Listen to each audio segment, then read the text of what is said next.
Yeah, if you have any questions about starting a business, you just give this guy $1,000, and he will. Sure. You just ask this guy, and he will advise you, give you some professional advice on how to start a business. Well, that's what we talked about last time, right? They said, like, if you what if you had $1 or $1,000, what would you invest in? And I said, well, that's different for you and for you, because you give $1,000 to I don't want to say a poor person, but let's just say a person who, no matter how much money you give them, they're going to lose it through scratchers, through, I don't know. Someone that accidentally went and bought a new car or something. Oops. Yeah. I didn't think it was going to, stuff like that. Or like when you get that free unemployment check, and you're like, I'm going to go out and party. Yeah, those are people you don't give money to. But the government does. I also have a political campaign page. No, it's not a campaign. But the idea is that business and politics are one and the same. Like they really are. If you look at, like, and I would say war, business. This is the book, The Art of War. It's my favorite book, or second favorite book. I read it at least a dozen times. And if you can understand how money works, then you probably understand how war works, how politics work. It's a power thing.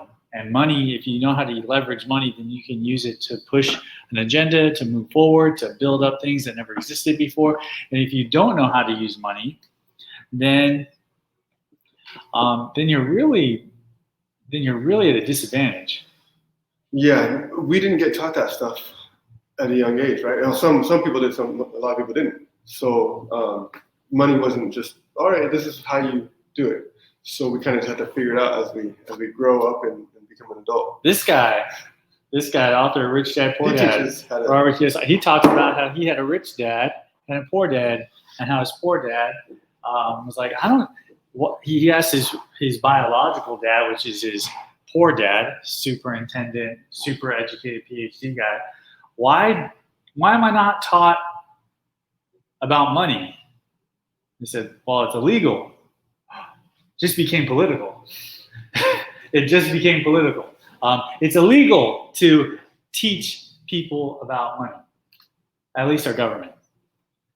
So you can't do that. And this guy, he starts breaking down the education system and why we do or why we don't. There's a lot of theories. Some people like him a lot. I like his message. I don't know if I really like him as a person. I've never met him, but I like the thought-provoking information. Definitely teaches you how to look at money and how to move money into your bank account, because that's what we're here for. Or into corporate accounts or bank accounts that you have somewhere else, and not necessarily have to be in your personal bank account. Yeah. So we already introed into some business talk. We're gonna have a little bit of fun real quick. Cool, Fernando? Cool. I'm gonna have a little bit of fun with you. So we're gonna kind of real quick get to know Fernando just a little bit. So I'm gonna ask you a couple questions, and you just have to come off the top of your head with the answer. All right. So Mexican food or Italian food? Italian. Why? Because I can eat Mexican food whenever I want. That's true. All right, sunshine. My mom. Yeah. Sunshine or rain? I like rain. Why? Because then I could run outside. Like physically, like I can physically run outside. For jogging stuff. Yeah. In the rain. Okay, cool. Cats or dogs? I don't know. I think I like cats because they run away. They just move. True. And dogs will like jump up on you. Yeah. Okay. Your answers can be one or the other, or none of the above, or both. Mountains or beaches? Oh, I love the beach. All right. You like the sun and the sand, or you just like the whole big, huge ocean? I like running on the beach. Cooking homemade food or eating out? My mom. Freudian slip. My wife doesn't let me cook, so. But I'd rather just cook because it's cheaper. So do you like homemade food better, or do you like eating out? Oh, homemade food. As long as it's good. I mean, I go over to a friend's house and their food's not good at all. All right. Do you have a favorite sport? Yeah, I love boxing. All right. Who's your favorite boxer? Who did you used to watch, like watching? I don't know. I don't have a favorite. Muhammad Ali, probably. Like that dude he was an entertainer. Beast. Last two questions. Sleeping in on the weekends or waking up early? It depends. If my wife's there, I have to sleep in. Cool. That's good. And then would you rather do, like, say you had to go from LA to the Midwest, let's say Texas. Let me correct that. If my wife says I have to sleep in, then I have to sleep in. That's fine. There you go. But I wake up all early, even when I don't want to wake up early. I sleep in all the time. Or I'd love to sleep in as much as possible. So let's say you had to drive from LA to like Texas or something, like 1,000 miles or whatever. And would you rather drive or fly? Fly. Yeah, I don't want to drive. Been there, done that? No, I don't want to drive. I love that we have an Uber. Don't you think that's cool that you could literally hire your own private like taxi? I was like waiting for Uber to exist just so I can like be on my computer and do my work. Because before Uber became popular, I had to hire people to drive me around. Just because it was just easier to pay for someone's gas and pay them like $15 an hour. This is like 10 years ago, so I could work on a project, and more cost effective. Okay, so now I learned a little bit about you. Cool, good stuff. We're going to get back into it. We have 15 minutes to talk about money, finances, money moves, and how we can make more money for our futures, our families, and just how to do business a little more. So I'm going to ask you a couple questions. You're going to talk about it, and like I have $20 here. How do I make this $50? Well, Pete, you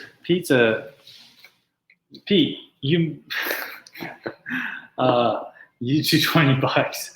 I don't know what you'll do with it. Probably buy Bibles and sell it. And you want I'll lose $20. Yeah. I don't know. I'll gain some souls. Yeah.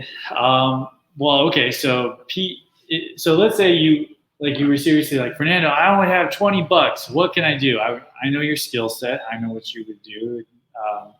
You could say, look, I love tacos.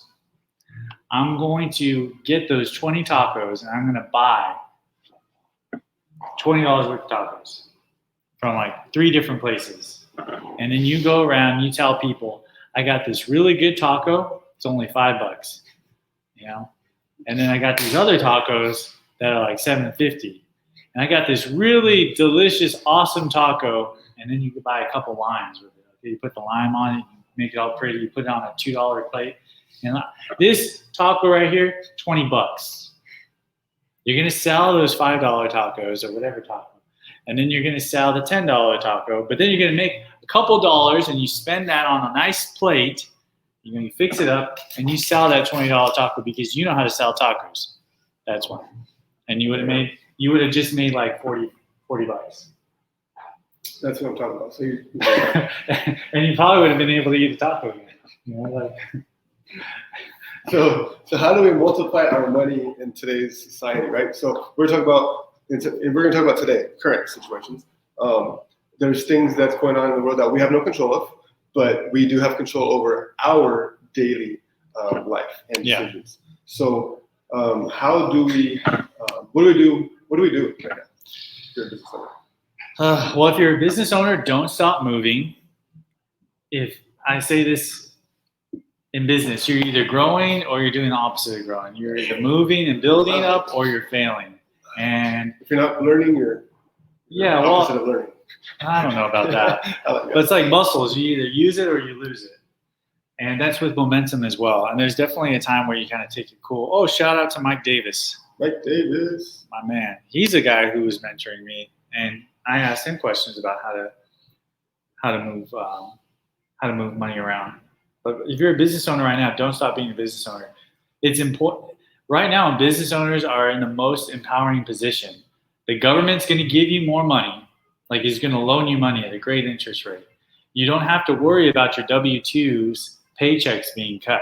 You can work more hours or less hours. It's on you. And guess what? Even we're in California, where I think it's not a business-friendly state. That's very clear. Financially. No, we're not business-friendly. Unless you're cash only sales. bam, then you're business. Then that's an under the table business. Then you're business friendly. And it's just, if you're a business owner, you are in the power seat. You can't get fired. You won't get laid off. Your hands are the ones that will build your wealth or not. No one's going to stop you from buying those tacos and flipping them. That's right. And if you're looking for great tacos, my father-in-law has awesome tacos. Taco Bar.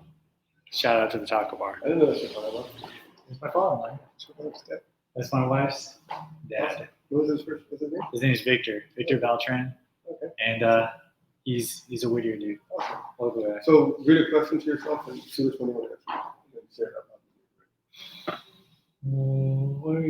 What are your future projects? So during this COVID-19. So what are your future projects? Yeah. So during this COVID-19, I was so upset with how we have been lied to. We have been lied to. Whether you're looking to the left or to the right, if you're listening to the big pharma or you're listening to natural medicine, there have been so many lies because they're not all saying the same thing, which means they're not all telling the truth. Someone's lying. Can I get a thumbs up calling out on that baloney? Yes, people are lying. I'm so anyways, I got that. I was very upset with it. So I leveraged it and I thought, how do we get the word out so that there's not so much lying? You can't stop lies. You can't stop people from telling, from exercising the First Amendment, the freedom of press, to be able to say their own agenda on how to take care of COVID-19, or how to fight these diseases, how wearing a mask is effective or not. You can't do it. So I want to be able to create a platform to be able to empower people. I want to be able to empower people so that they can have a voice of reason, and then censor them. The ones that are then censor the people who are full of crap. So that's your future project? Yeah, I'm creating a social media platform that is for naturopaths, homeopathic doctors, herbal specialists, people who are looking for natural approaches to healthcare. The American frontline doctors. You heard about that? Trump tweeted about it. And then everyone just started calling them out, saying they're fraud, which are the American frontline doctors lying? So you're trying to start a business, or you're just trying to let people know stuff? No, I'm creating a social media platform that will allow people to be able to communicate about natural medicine and not be censored. Okay. So then are you gonna offer some kind of natural medicine? Oh yeah, I'm gonna own it. I'm gonna sell them. Okay. I'm gonna own it, but I'm gonna just sell advertisements. Okay. So it's the same concept that YouTube uses, and Facebook, you're and just the going news. Outside of what you currently. So this is a money move for you because it's financially gonna be beneficial. Yes, so like that's what we're talking about. A media platform. How does the news make money? Advertising. How does YouTube make money? How does social media make? They do it on advertising. And by selling your data, which means they can sell it to an email and they'll blast you with emails and say like, hey, you want some free tacos? So that's what I'm working on. Okay. And if you want more information, you can email me or you comment below. I'm creating a social media platform. It's called Zen's Medicine. It's not actually going to be social media just yet. It's going to be like a holistic WebMD. WebMD it's a platform that people are able to communicate. They have authors, people who write information on medicine, on conventional and pharmaceutical, and also natural. That's what I'm hoping to do. And if I do really well, then people are going to be happy. Okay, so you're going to kind of get financially involved in the medical industry, which I guess your T is already medical industry, right? Yeah, I mean, all my siblings work in my family works in the medical industry. Okay. Yeah. Awesome. And their work really hasn't changed. Yeah. So okay, good. So let's see what else we got going. What was that? So other money move ideas. See what we got going on. That's your future thing that you're going to work on. How about your current business, the main one that you do, right? Is Density House.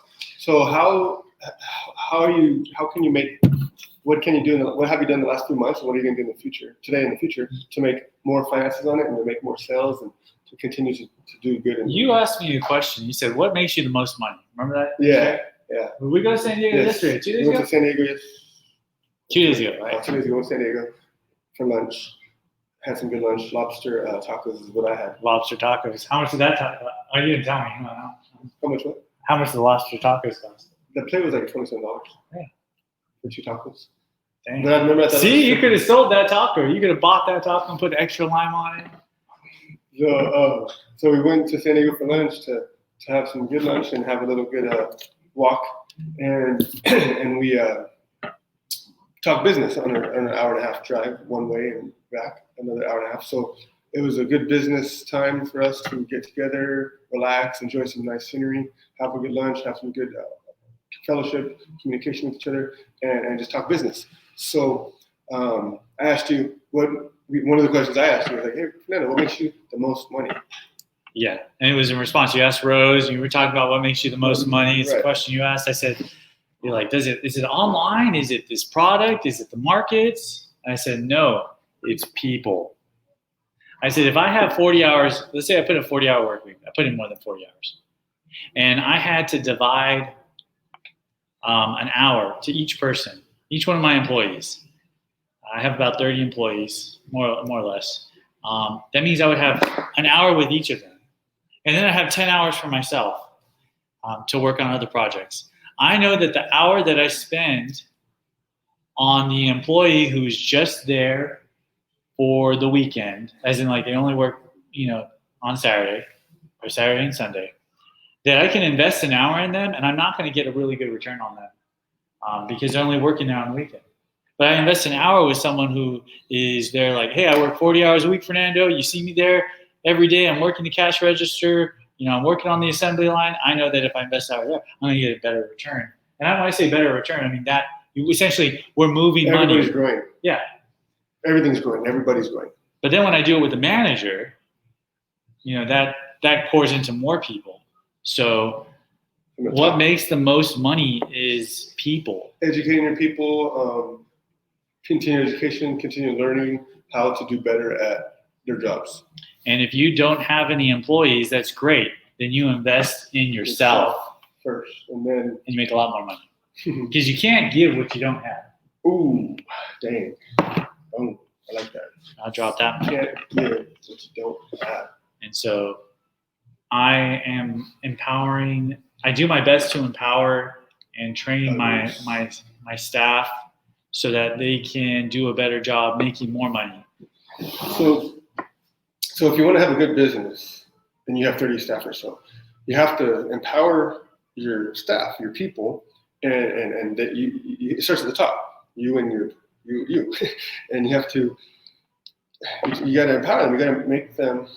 I would say invest. You invest in people. Invest in people. And I would say the reason why you would do well with the tacos is because you invested so much time, public perception, with people and tacos. So they're like, Pete Rodriguez, that guy knows his tacos. Like he knows. He's always eating tacos. And so it's an easy sell for you. Right. Did I say sell farmers? Is this guy? Hey, anyone who thinks he should start his own taco business and wouldn't line up, I'll give him $20 to start your own taco business. And let's see how much money you can actually make. I'm willing to bet right now, just on you do one video and say, look, guys, and they don't need to know how much money. I'm going to spend a bunch of money. I'm going to start my own taco business. It's going to be called Pete Rodriguez's 3-tier taco. And you get I got the cheap little frijole taco, and then I have the good carne asada taco, and now I got the shrimp, El Rey taco. That's right. And you do that, you do all the three, and you would make more than $45. I know that. That's what I'm saying. You raffle out those tacos. People would be in line. That's what I'm talking about. Money moves. Okay, so we have a couple minutes left. Yeah. So the last question that we ask everybody is, what can you say to inspire us, viewers, to keep reaching our goals financially? Because this is about money, making money, whether it's getting an education, going to college, going to trade school, or just getting a job and working hard, investing in yourself, investing in your people. Go ahead, a couple minutes on that. Okay, so I'm going to lunch with our buddy Carlos. You know, Carlos, the finance guy. Yeah, worked on Wall Street. Very smart guy. He's not your regular finance guy. A guy like him costs money to talk to. Fortunately, I'm buying him lunch, so I get to talk to him for much cheaper than his going rate. His name is Carlos Lopez. I am working on investing in myself. The best investment you can make is in yourself. Unless you're just a terrible person, and it's like you're the last person you should be invested in. Like the state of California, where they just invest in everyone, especially they give you free phones and free housing. And I'm all for the humanitarian thing, but you have to make in good investments. And I love every one of my employees. Like I pray for them, I care for them, I give them time, I give them my energy, like I invest in them. Okay. But I know that the return on investment isn't the same for everyone.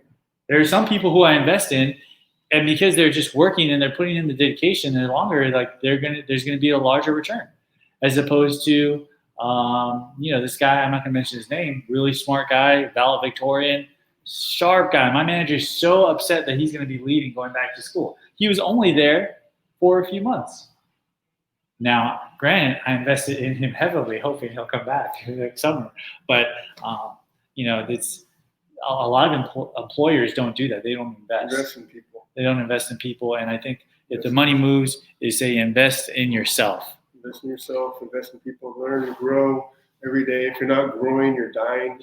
It's a sad one to say, but and here's this: we just talked about physical, material, financial possessions. Like I'm not going to pull out my money. That's stupid. I'm not going to do that. I'll say, you know what? This is not important. You know what's really important? Spiritual investment, which is what you do, and that's what I do. That's the biggest return because that goes beyond this lifetime. It's bigger than this. You want look at your wallet. You see my buddy, my VP's wallet. It's a joke. If you want to see it, it's what he's got the Pulp Fiction, bad motherfucker on there. I don't know if I'm allowed to say that, but I just cursed. Anyways. So spiritual investment. Yeah, as I just swear. Spiritual investments is the best investment you can make. Yeah, because it's bigger than, some people say the universe gives back. Some people say karma comes around. Like, so if you do good, good will come back to you. So some people say those terms. It's what I say is it's reap what you sow, which is a biblical expression. So whatever you give, you get. You reap what you sow. You plant an orange seed, you're going to get an orange. Yeah, and even if a person is like a totally atheist, agnostic, that's okay. They still believe in karma. They still believe in whatever they believe. Like invest in your spirituality. There's people like I am not a businessman. I don't do business. That's fine. Invest some time and energy to learn and grow in business. You mean like, I don't want to even make money. I don't want to make money at all, which is the poorest perspective. Like that's a poor person's view. Or invest in themselves if they want to be an engineer. They don't have to be a business owner. They're an engineer. Yeah, but education. I'm talking about the spiritual investment. So even people who don't want to invest spiritually, they're like, that's not me. I'm not religious. That's fine. You don't have to be religious to invest some time. Sunday morning, Saturday night, Wednesday at the park, Wednesday at 12 noon. Get spiritual. Yep. Good stuff. Alrighty. Well, thank you so much, Fernando, for joining us and for your words today. Every week we have a guest and we talk about finances and money moves. And today we didn't talk. I didn't really talk about myself today, but I'm a local home insurance agent and I'm also a local here in Whittier loan officer. So I help people with their mortgages and buying a house with a loan and refinancing their current mortgages. I work with Valley View Home Loans on Kalima and Whittier Boulevard, and I've been super busy lately, super blessed because rates are so low. Interest rates are in the 2s and 3s, and it's like unheard of historically. Now it's the advertisement. Thanks, guys. Please like this video.